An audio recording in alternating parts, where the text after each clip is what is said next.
Las oraciones que presentaba el pueblo de Israel cuando sacrificaban su cordero, el sacerdote tenía la ventaja de presentar las oraciones junto con su incienso, no el pueblo. El pueblo oraba cuando le estaba transmitiendo sus pecados a aquel cordero que iba a ser sacrificado. Mientras el sacerdote tomaba el cordero y le cortaba el cuello, en ese instante que se empezaba a desangrar el animalito, el pecador tenía que poner sus manos sobre ese animalito y comenzaba a orar, comenzaba a confesar su pecado.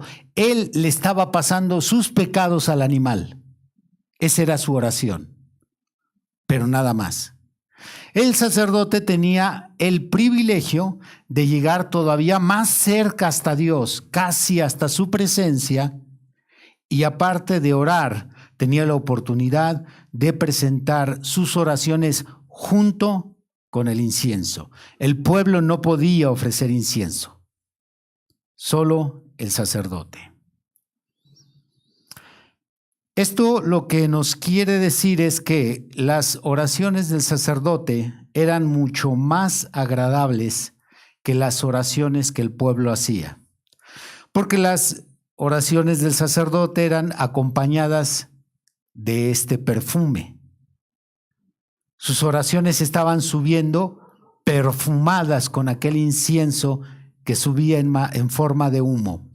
Y las oraciones del sacerdote estaban más cerca de Dios, porque el sacerdote estaba dividido de su presencia solo por una cortina, mientras que el pueblo estaba hasta la entrada, hasta la entrada.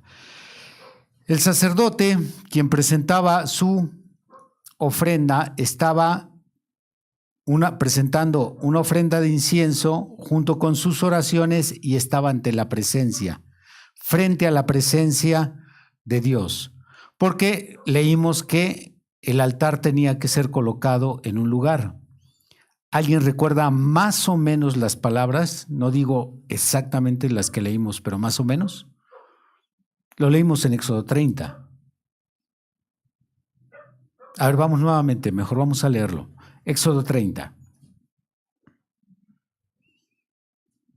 Una vez que dice en el versículo 1 al 4, 1 al 5, de qué manera debe de ser hecho ese altar de incienso, dice el 6, y lo pondrás delante del velo que está junto al arca del testimonio. Ahí estaba cerquita, allí estaba el incienso. Por eso el sacerdote estaba muy cerca de la presencia de Dios, porque solamente de esa presencia una cortina los separaba, demasiado cerca.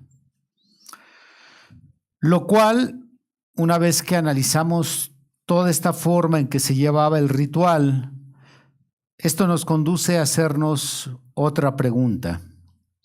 Cuando hablamos de acercarnos a Dios para que nos escuche mejor, ¿la distancia es importante o no es importante? Ahorita. Piensen, antes de responder, piensen.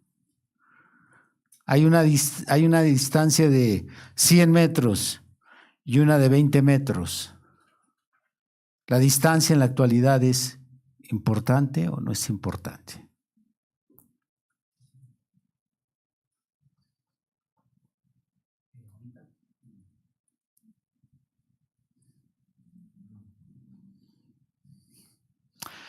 Estamos acostumbrados a decir que Dios está en todas partes.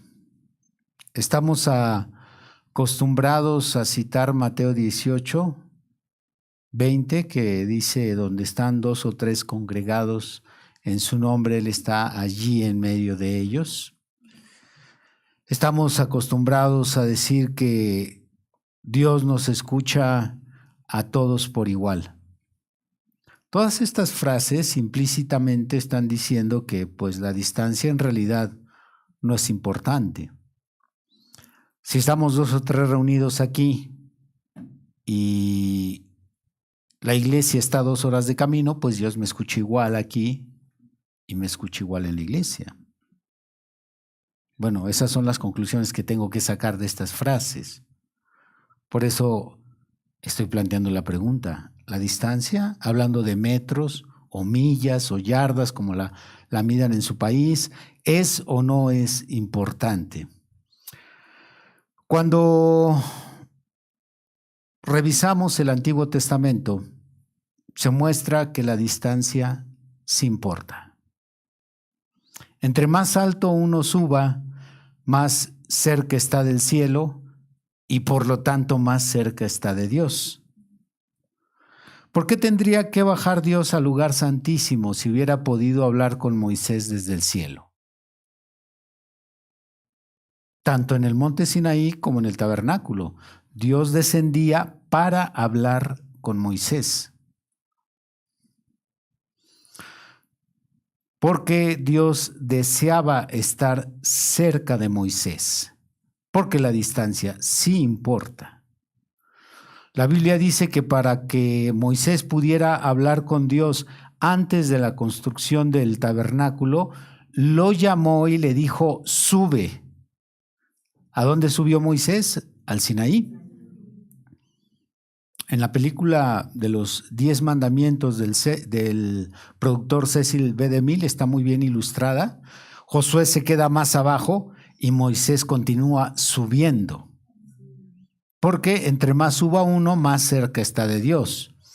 También la Biblia dice que cuando Jesús oyó la voz de su Padre Celestial y fue envuelto por una nube, y aquella voz le dijo, este es mi Hijo amado, él estaba en el monte de la transfiguración. Cuando Dios pronunció aquella voz y Pedro la escuchó, ellos estaban en un monte. Para aquellos que conocen la vida del profeta William Marion Branham, han de recordar que las revelaciones más especiales que él recibió en su ministerio fueron en una montaña. Dios lo llamó a la montaña. Una de ellas fue la montaña Colorado. Y ahí fue donde Dios se encontró con el profeta. Entonces la distancia sí es importante. Dile al que está al lado, lo sospeché desde un principio. Entre más subimos, más cerca estamos de la presencia de Dios y al mismo tiempo más nos alejamos del pecado que hay aquí en la tierra. Esa es la razón por la cual cuando Jesús venga a recoger a